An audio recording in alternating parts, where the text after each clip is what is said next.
안녕하세요. 김규현입니다. 지난 한 주도 잘 지내셨는지 모르겠어요.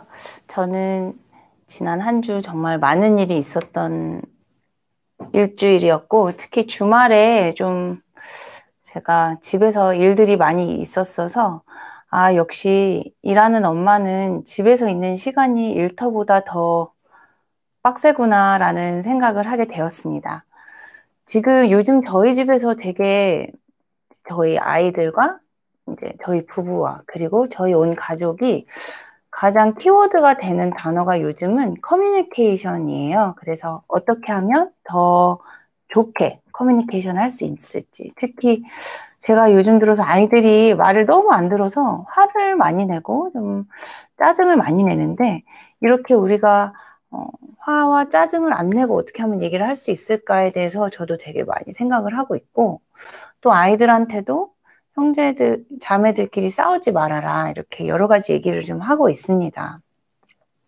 근데 왜 이렇게 내가 화가 많아졌을까를 생각을 해봤더니, 어떻게 보면 이 코로나19라는 사태로 인해서 삶이 굉장히 많이 변하고, 아이들도 바깥에 나갈 수가 없고, 유치원에 갈 수가 없고, 그래도 다행히 이제 오늘부터 저희 둘째는 유치원을 가기 시작했거든요.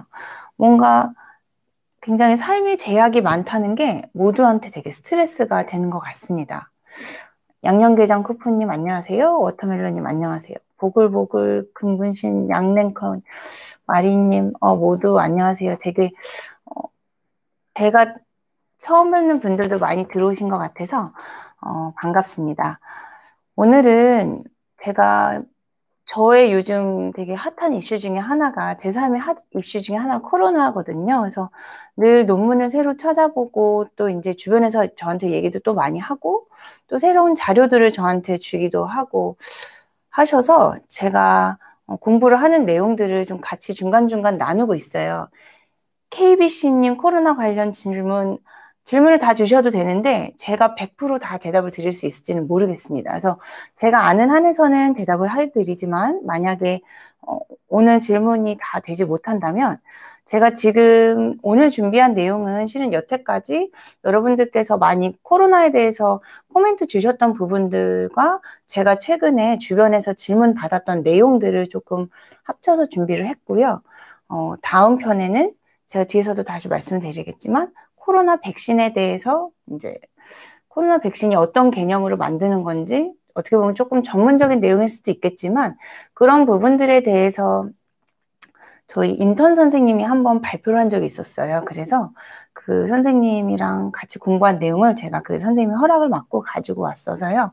그 부분이랑, 그다음에 금년 여름쯤에 한동안 되게 이슈가 됐던 게, 가와사키처럼 아이들은 이제 코로나 걸린 아이들이 가와사키 같은 현상이 나타난다. 그래서 미국에서는 이게 코로나 괴질 아니냐 이런 얘기가 나왔었는데, 그래서 제가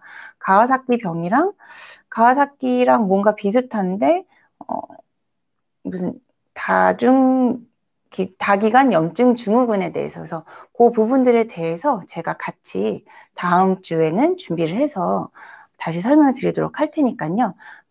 충분히 질문 주시고, 혹시 제가 오늘 제가 모르거나 또는 제가 생각을 못했던 부분이 있다면 다음 주에 다시 계속 말씀을 드릴 수 있었으면 좋겠습니다.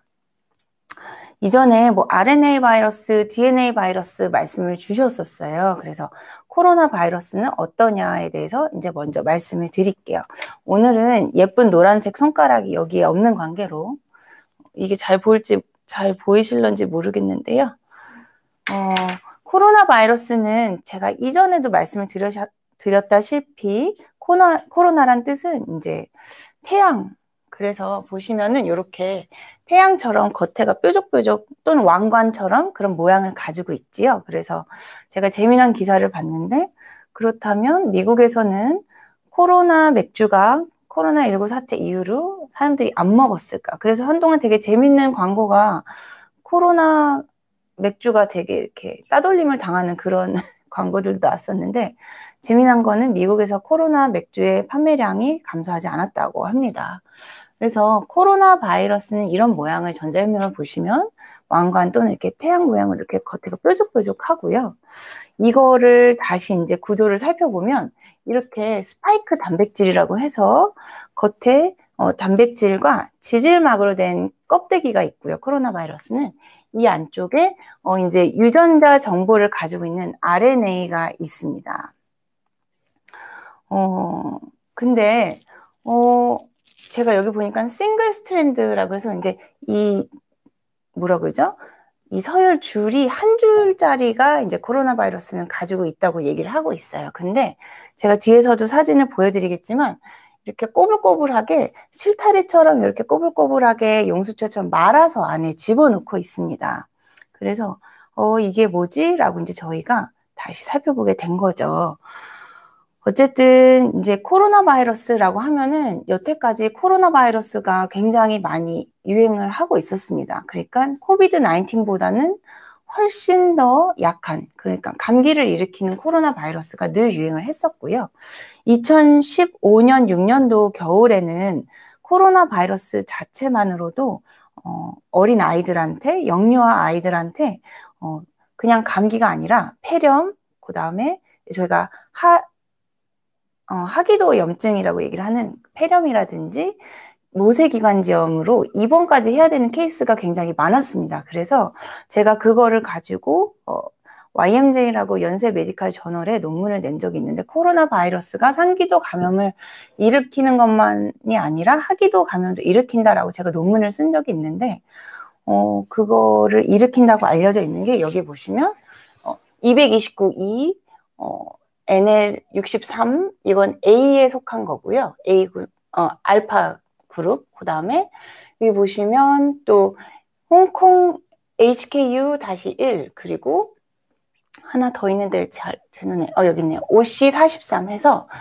원래 이 네 가지가 사람들한테 잘 감기를 일으킨다고 알려져 있는 것들이었는데 사스, 메르스가 이제 베타에 두 개가 또 생겼고 유행을 한번 했었죠. 그리고 특히 메르스 같은 경우에서는 우리나라에서 굉장히 큰 사건들이 있었죠. 막 계속 돌아가시고. 근데 그때 보면 이 그림에서 나중에 말씀드리겠지만 어쨌든 그렇게 되어 오다가 이제 작년에 사스 코로나 2, 그래서 헷갈리지 말라고 2를 붙였는데 어쨌든 이 빨간색이 지금 저희가 얘기한 건 코로나 19거든요. 그래서 이 베타 가족에 있고요. 아까 말씀드린 이런 스파이크 프로테인을 가지고 있는데 그때 숙주에 대한 말씀을 잠깐 주셨었어요. 숙주라는 게 뭐냐 제가 찾아봤더니 이제 기생 또는 공생을 하는 생명체에게 영양분과 서식지를 제공하는 동물을 얘기를 하는 거죠. 그러니까 제가 옛날에도 세균과 바이러스의 차이가 뭐냐라고 얘기를 했을 때 세균은 자기 혼자서 살아갈 수가 있습니다. 근데 바이러스 같은 경우에서는 자기 스스로는 절대 이런 환경에서 버틸 수는 있지만 자기가 복제를 하고 살아갈 수가 없어요. 그렇기 때문에 어떠한 세포 안에 들어가서 자기네 몸 가족을 불려야 되거든요. 그거를 이제 바이러스 같은 경우에서는 어떠한 동물의 세포를 숙주라고 얘기를 하는데 이번 코로나 19 같은 경우에서는 처음에는 뭐냐, 박쥐냐, 얘기가 계속 있다가, 어쨌든 어떠한 동물 숙주로부터 우연히 사람한테 감염이 됐다라고 저희가 말을 하고 있고, 보시면 NL63, 229, OC44, 요 세 개가 가장 우리나라에서도 계속 질병관리청에서 매주 코로나 바이러스에 대한 데이터를 낼 때 사용을 하는 바이러스들이고, 그 다음에 홍콩, 요 HKU1까지 해서 요 네 가지. 그 다음에 사스, 메르스 요 두 가지도 내추럴 호스트가 있지만 중간 숙주가 또 있다는 거죠. 그래서 특히 이제 메르스 같은 경우에서는 중간 숙주가 그 쌍봉 락타였다라고 얘기를 하죠. 여기는 봉이 하나였는데 어쨌든 이러한 개념의 숙주가 있고 어떠한 바이러스는 숙주가 돼지도 있고 모도 있고 어떤 바이러스 같은 경우에선 사람만 있고 그래서 굉장히 많은 여러 가지 종류들이 있고요. KBC님 리보솜이 필요하죠. 그렇죠. 그래서 생물 시간에 저희가 배우는 것들을 다시 좀 살펴보려고 합니다. 저보다 많이 알고 계실 것 같아서 제가 중간에 막히면 KBC님께서 추가로 설명을 해주셔도 좋을 것 같습니다. 그래서 이제 금년에 초부터 또 얘기가 돌았던 게 영국발 변종, 변이. 그래서 이게 변이냐 변종이냐, 확산 속도가 너무 빠르다. 계속 얘기가 됐었는데 제가 찾아보니까 변이랑 변종은 조금 다른 얘기더라고요. 그래서 보시면 변종 같은 경우에서는 염기 서열이 1% 이상이 달라져야지 변종, 그러니까 새로운 종으로 인식이 된다라고 합니다. 하지만 변이 같은 경우에서는 거꾸로 염기 서열이 1%보다 적게 변한 경우에서는 저희가 변이라고 얘기를 하고, 실은 코로나 바이러스 같은 경우에서도 우한에서 처음으로 환자가 생긴 이후로 거의 15일에 한 번씩 돌연 변이가 계속 발생이 됐다고 그럽니다. 그러니까 변이가 계속 생기는 거죠. 근데 변이가 생긴다고 이게 다 의미가 있느냐?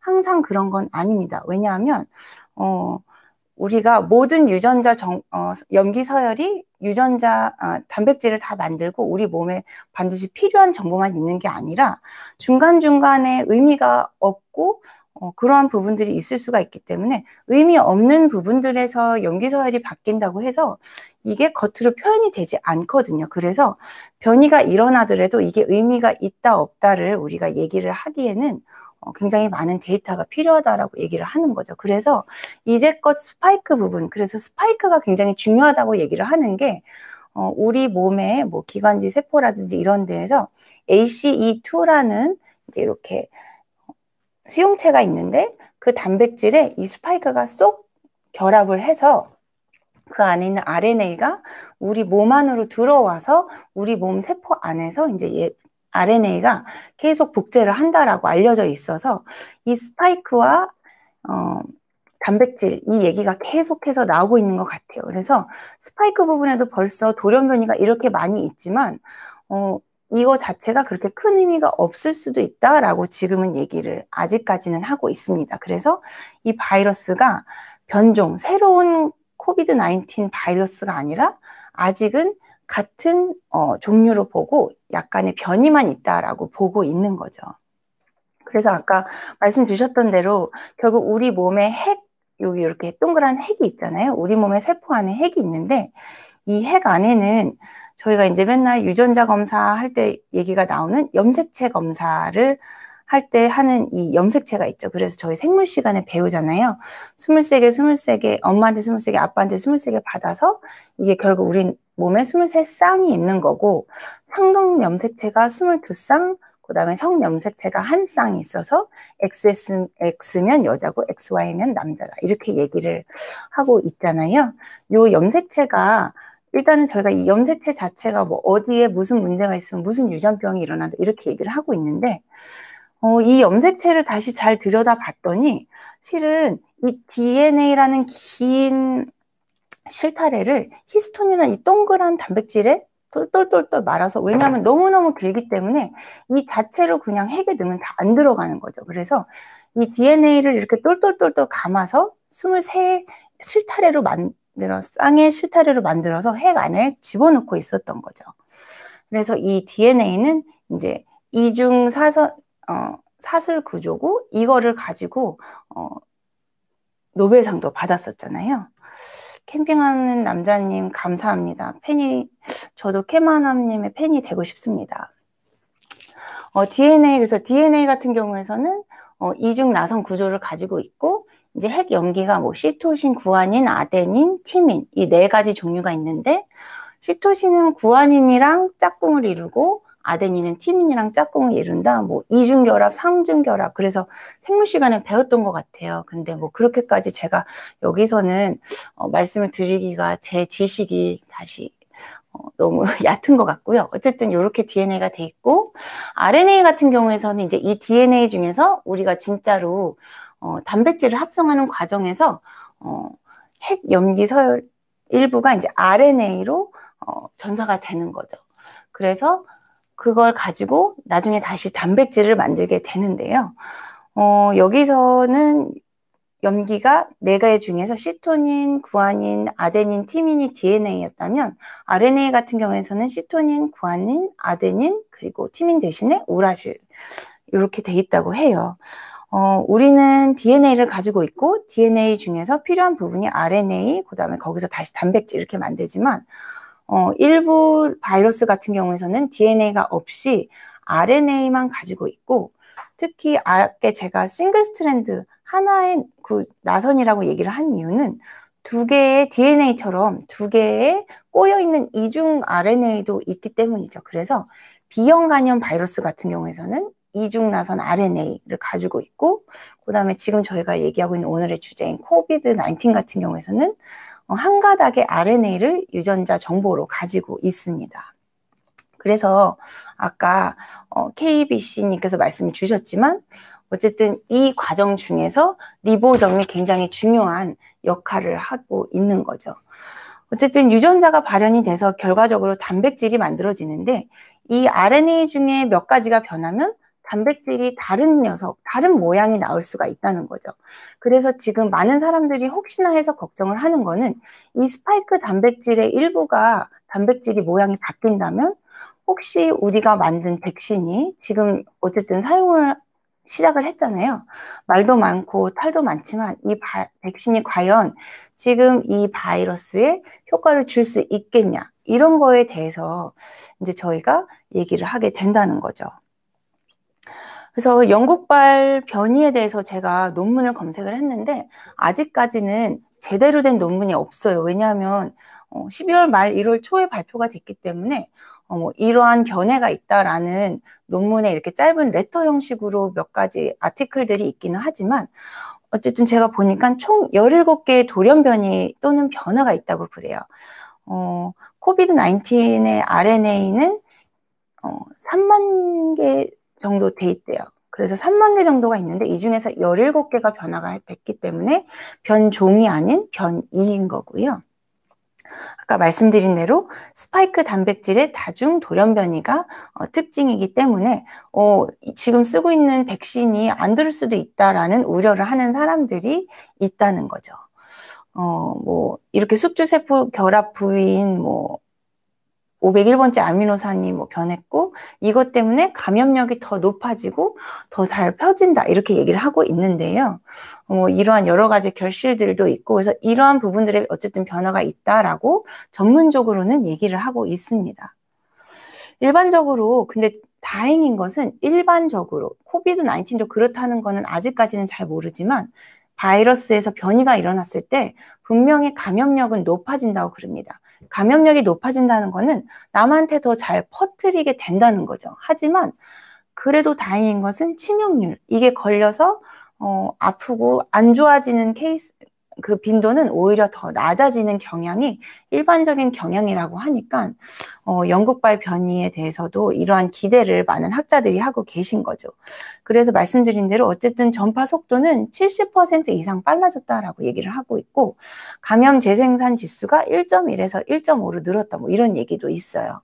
감염 재생산 지수가 뭔지 혹시 아세요? 요거에 대해서 뉴스에 굉장히 많이 나왔고 저 같은 경우에도 실은 이 감염 재생산 지수에 대해서 아마 의과대학 때 배웠을 텐데 전혀 생각을 못하고 있다가 작년에 이 얘기를 듣고 저도 다시 조금 공부를 해보게 됐습니다. 기초 감염 재생산 지수라는 거는 어떠한 이제 사회에서 감염자가 없었어요. 그 병에 대한 감염자가 없었는데 처음으로 어떤 사람이 이제 그 병에 그 바이러스에 감염이 된 거예요.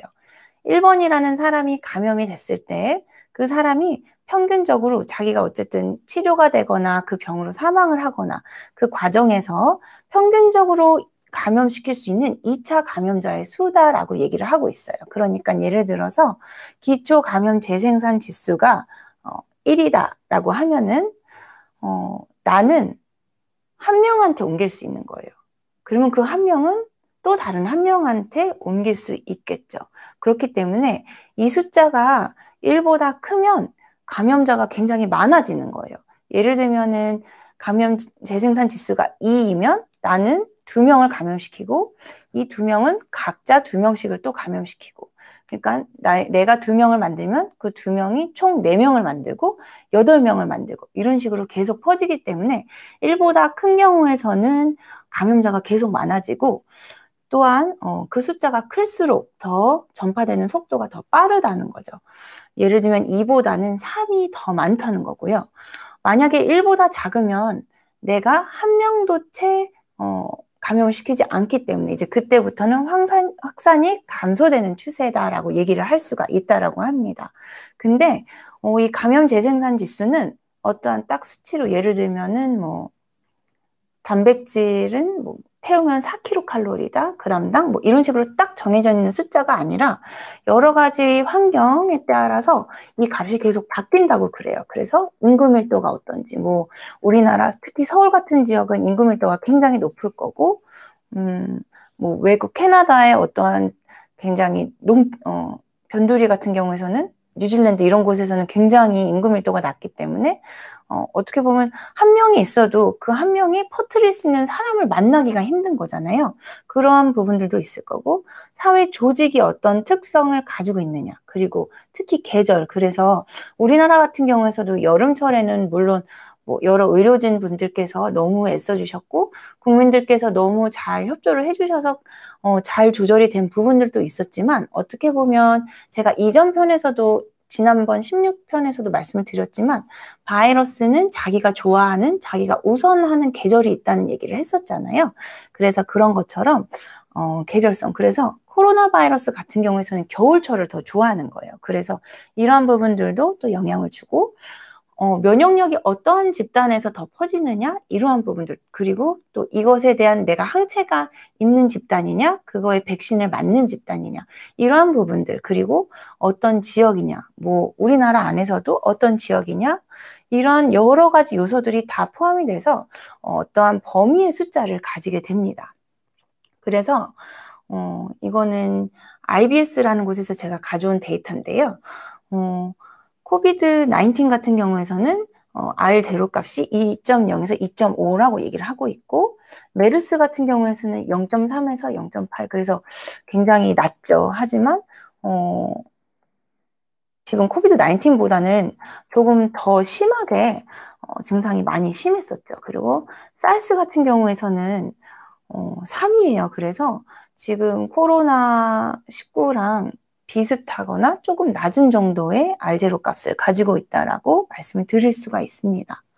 그러면 다른 우리가 알고 있는 여러 가지 호흡기 질환들은 어떤지를 제가 찾아봤더니 홍역은 12에서 18이에요. R0 값이 엄청 높죠. 그래서 저희 딸이, 큰딸의 꿈이 지금으로서는 우주 비행사가 돼서 달을 연구하는 과학자가 되고 싶다고 얘기를 했어요. 그래서 저희가 얼마 전에 이제 넷플릭스에서 아폴로 11호가 달나라에 간 거 맞죠? 아폴로 11호에 대한 이렇게 다큐멘터리 같은 게 있더라고요. 실제 그 상황 생중계를 보여주는 거였는데, 거기서 어떤 우주비행사 3분 중에서 한 분이 홍역에 노출이 됐었나, 그래서 그분이 그 탐사선을 타지 못하셨다는 얘기가 있어요. 그래서 홍역은 이렇게 너무 잘 퍼지기 때문에 지금 우리나라에서도 홍역에 대해서 예방접종을 하고 있고, 특히 비행을 하시는 분들, 그런 분들은 이 홍역에 대한 예방접종을 꼭 한다. 그리고 이제 나사에서도 그런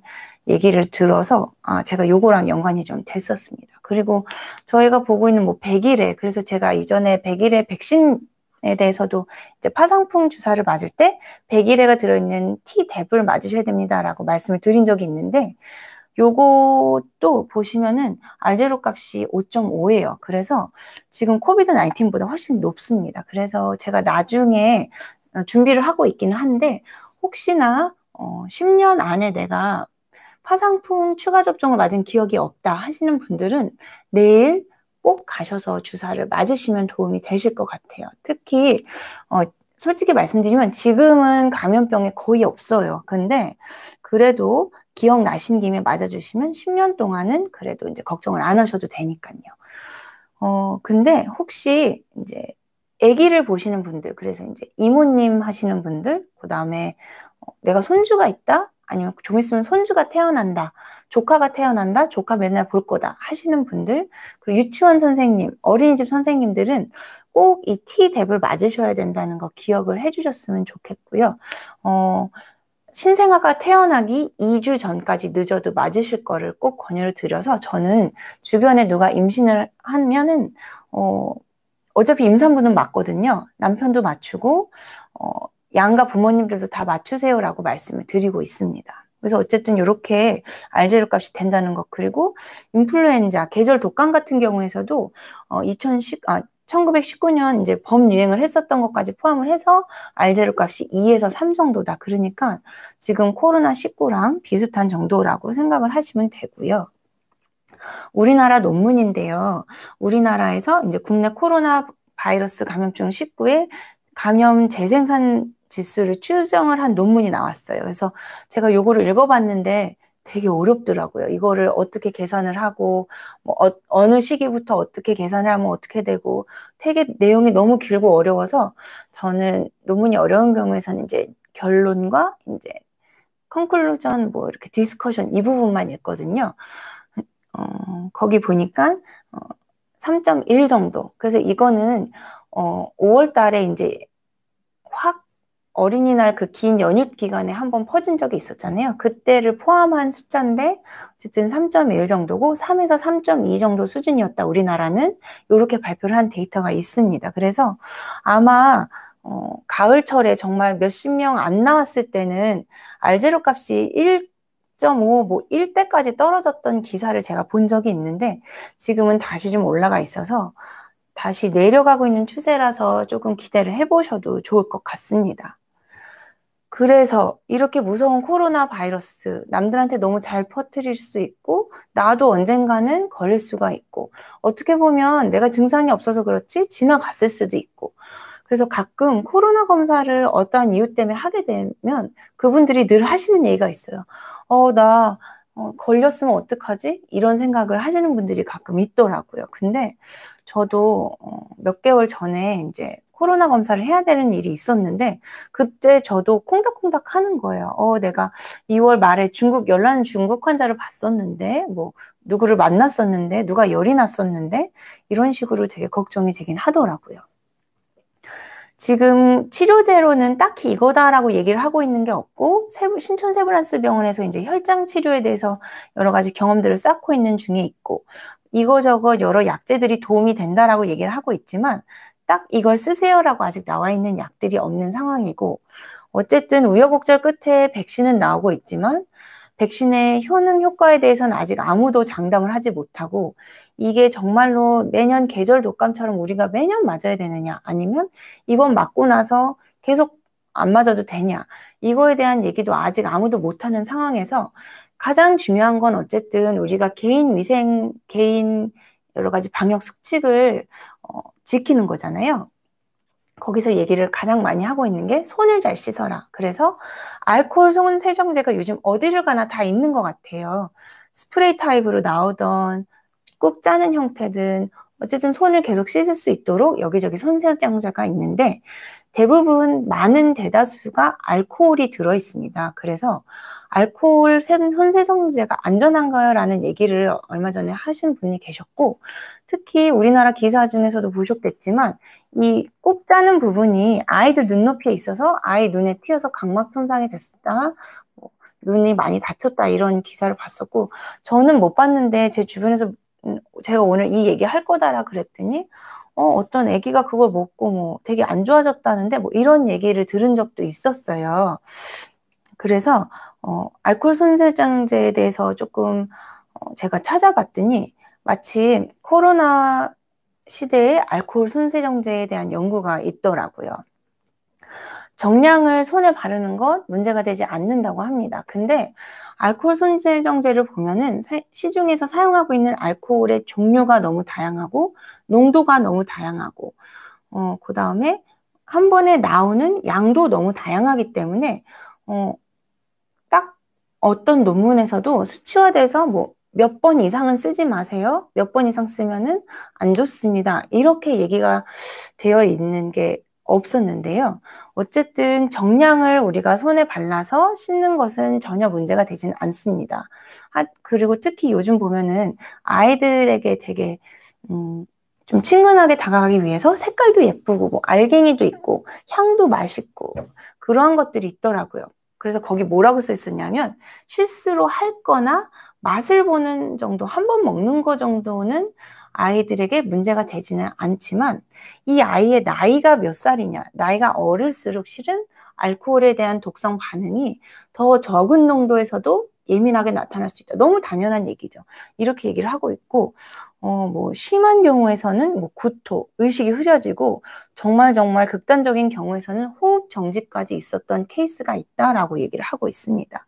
근데 이렇게 극단적인 얘기를 이렇게 얘기를 드리기엔 조금 죄송하긴 한데 어쨌든 그래도 더 제일 많이 흔한 건 이게 우리 피부에 접촉이 됨으로써 피부가 손상이 될 수가 있고 그 다음에 특히 이렇게 스프레이 타입으로 나오는 경우에서는 알코올이 기관지로 흡인이 돼서 기관지 자체가 손상이 되거나 아니면 폐까지도 뭐 되게 미미하게나마 손상이 될 수 있고 그 다음에 이것을 먹게 됐을 때는 위장관계의 점막에 손상이 일어날 수 있다. 그리고 앞에서 기사처럼 아이의 눈에 띄었을 경우에는 화상까지도 일어날 수 있다.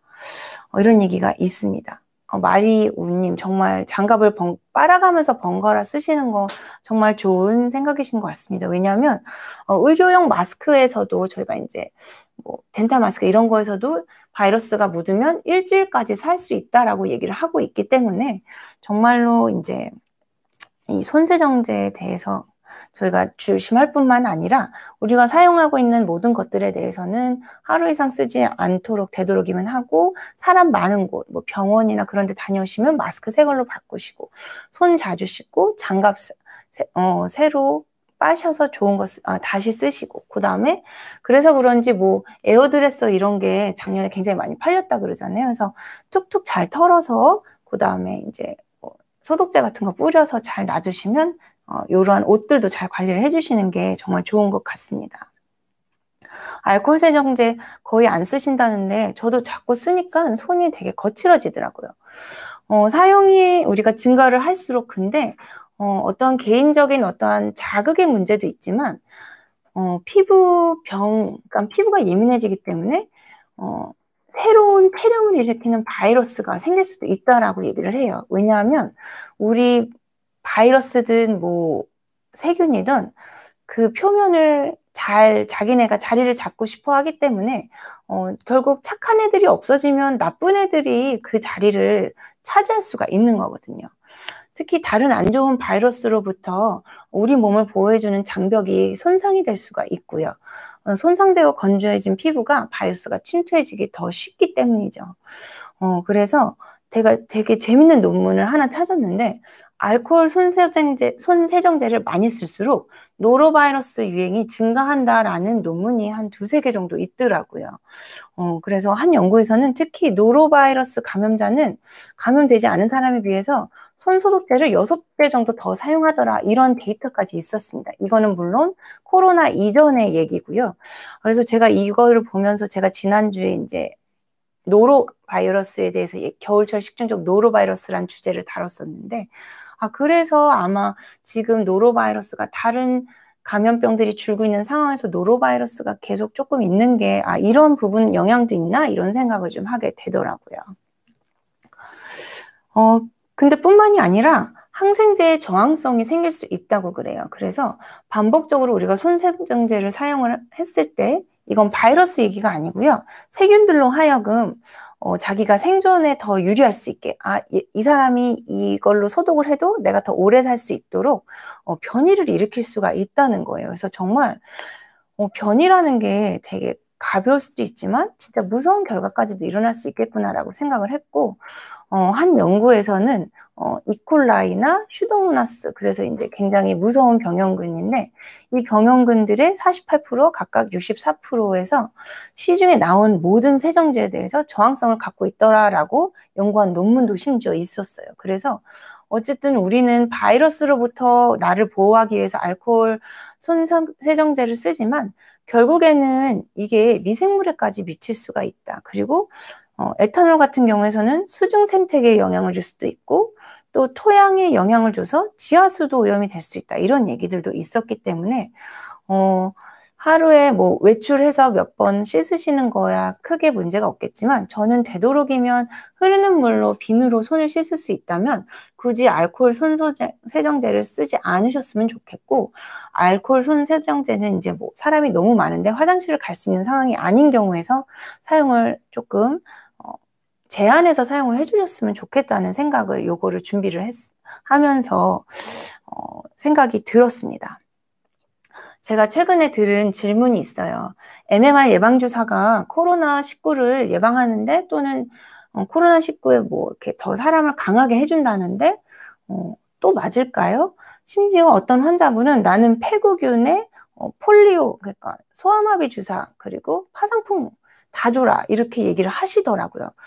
그래서 왜 이런 얘기가 있지? 라고 했는데, 얼마 전에 이제 소아감염 학회에서 이러한 가이드라인을 줬습니다. 그래서 사람들이 얘기를 MMR 예방주사가 효과가 있다라고 얘기를 하는 이유 중에 하나가, MMR 접종을 시행한 국가나 집단에서 코비드-19 발생이 적었다라는 이제 데이터들이 있었나 봐요. 그래서 MMR을 맞아야 된다라고 얘기를 했었고, 그 다음에 코비드-19 요거의 단백질과 홍역 볼고리 풍진 바이러스의 단백질의 이 시퀀스 동질성이 약 30%가 동질성이 있다.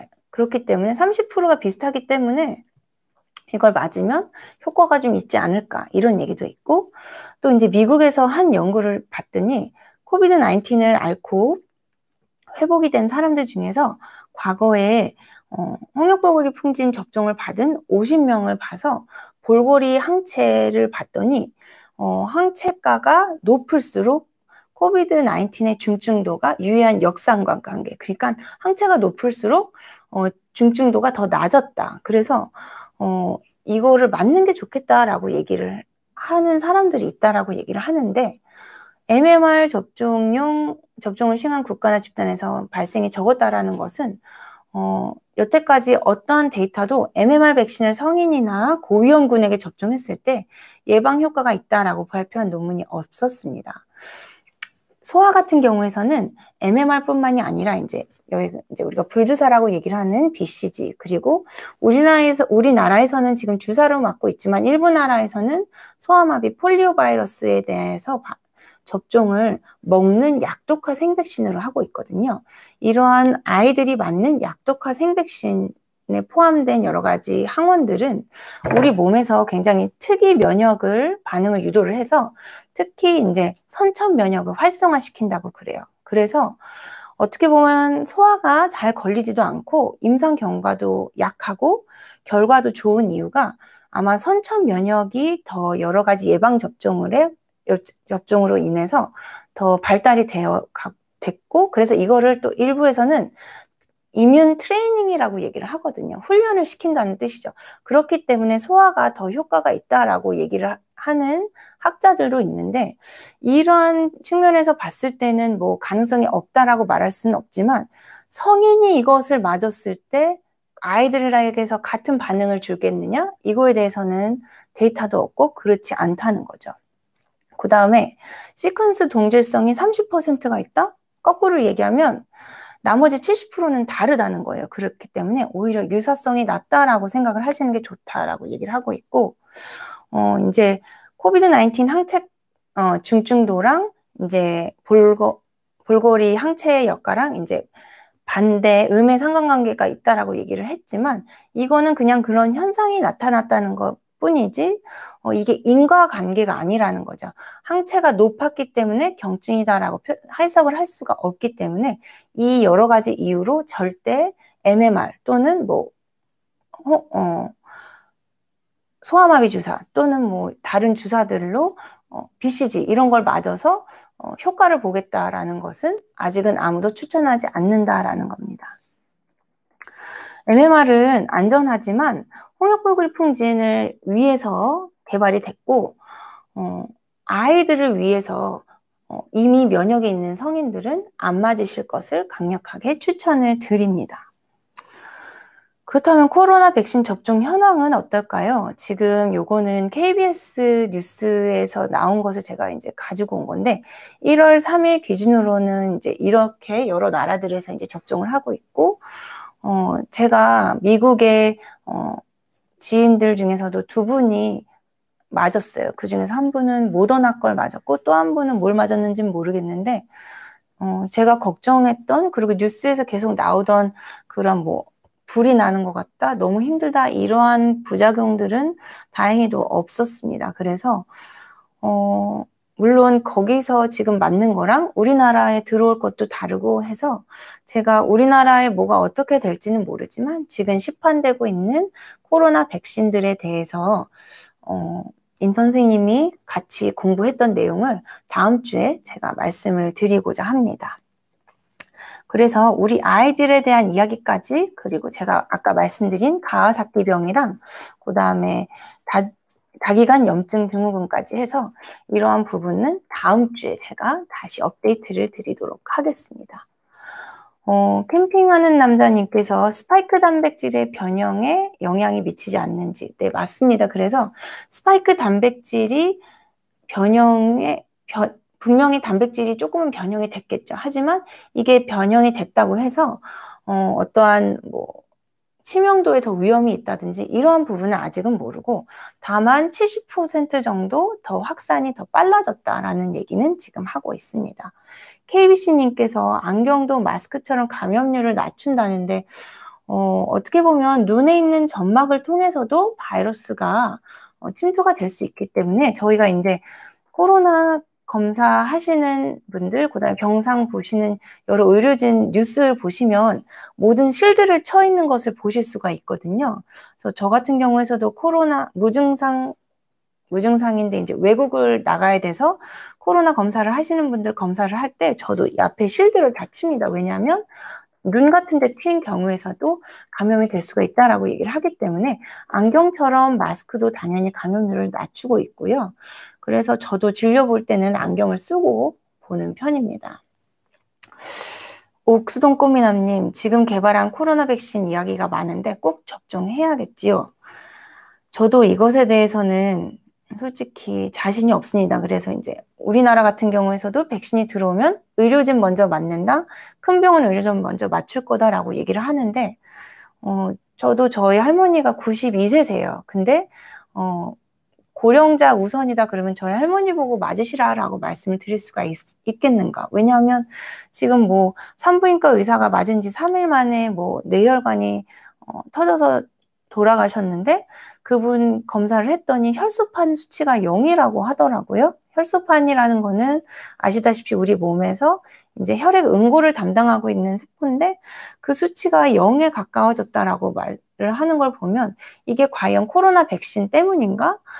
그리고 뭐 독일에서 어떤 할머니가 전화 맞고 나서 가족들한테 컨디션 좋다라고 말하고 전화도 하고 했다가 3시간 만에 돌아가셨다.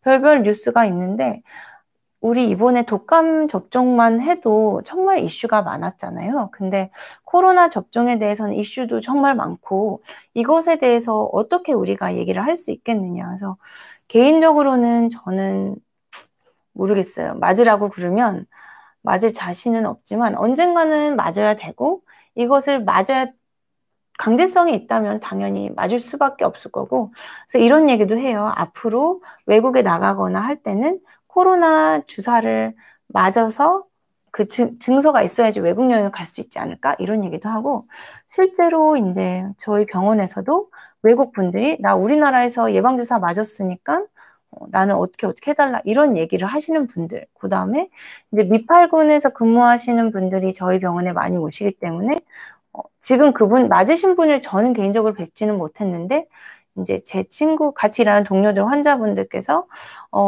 이제 뭐 곧 맞을 수도 있는데 맞아야 되는 건가요? 이런 고민을 나눴다고 하더라고요. 그래서 이것에 대해서도 저도 아직은 잘 모르겠습니다. KBC님, 눈, 코, 입에만 바이러스가 안 들어가게 하면 되는데 사람을 만날 때 실은 저희가 고글을 쓰고 실드를 치고 어떻게 보면은 완전 뭐 사중 장비를 하고 만나지는 않잖아요. 밥을 먹을 때는 마스크도 내리고 먹고, 뭐 음료수 마셔도 하물며 빨대를 마셔야 돼도 마스크를 벗어야 되고 한번 악수도 하고 등도 두드리고 뭐 이렇게 웃으면서 상대방 치기도 하고 여러 가지 행위를 통해서 바이러스를 내가 그 사람한테 전해줄 수도 그 사람 것들을 내가 묻혀올 수도 있기 때문에 그래서 이제 조금 사람을 못 만나게 하는 부분들이 있는 거죠. 그리고 단체 활동도 많이 줄이고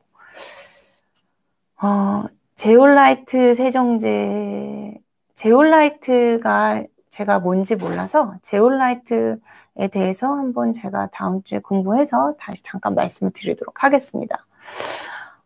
이영광님, 정인이 사건. 네, 정인이 사건에 대해서 말씀을 주시는 분들이 많아요. 그래서 정인이 사건을 저도 언젠가 조금 정리가 되면 같이 한번 다뤄봐야 될 것 같은데 아직까지는 저도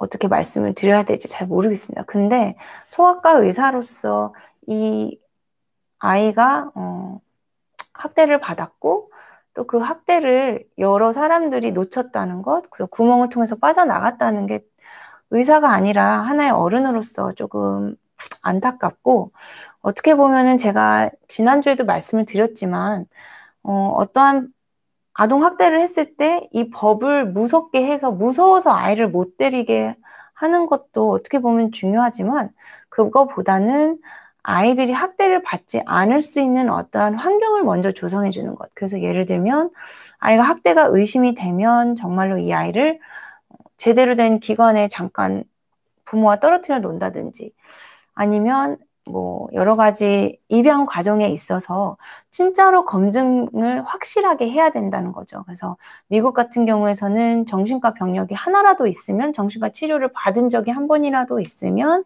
아이를 입양하지 못하게 한다라고 얘기를 하더라고요.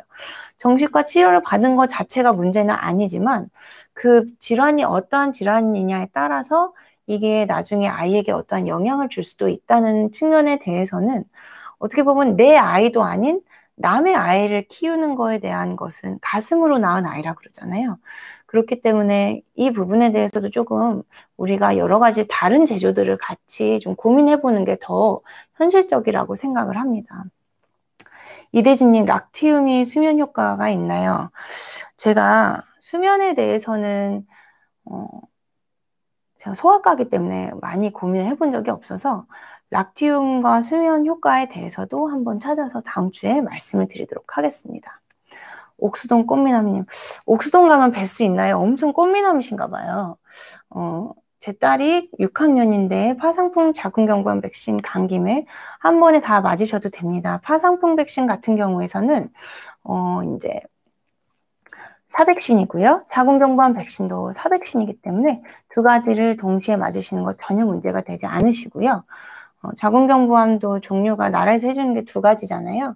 어떠한 종류를 선택하시느냐 잘 지혜롭게 선택을 해주셨으면 좋겠습니다. 늘 말씀드리지만 숫자가 많을수록 무조건 좋은 건 아니라는 것들에 대해서 한번 생각을 해주셨으면 좋겠고요. 혹시 아이가 나중에 외국에 갈 계획이 있다, 유학을 보내실 생각이 있다. 그런 경우에서는 미국 CDC 가이드라인에서는 11세 이상에서는 이제 미국 아이들, 외국인에게 대해서는 우리나라 말고요. 갑자기 수막구균, 메닌고코커스에 대한 예방주사를 하라고 그래요. 그래서 저도 외국에 나가는 친구들, 특히 뭐 호주, 미국, 그 다음에 캐나다, 뉴질랜드에 가는 친구들은 그 나라에서 이미 메닌고코커스에 대한 예방접종을 하고 있기 때문에 맞고 가도록 안내를 해드리는데 혹시 옥수동 꽃미남님 자녀분도 그런 계획이 있으시다면 같이 챙겨봐 주셔도 좋을 것 같습니다.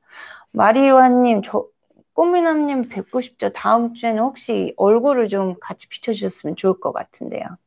캠핑하는 남자분도 되게 많이 궁금해 하시네요.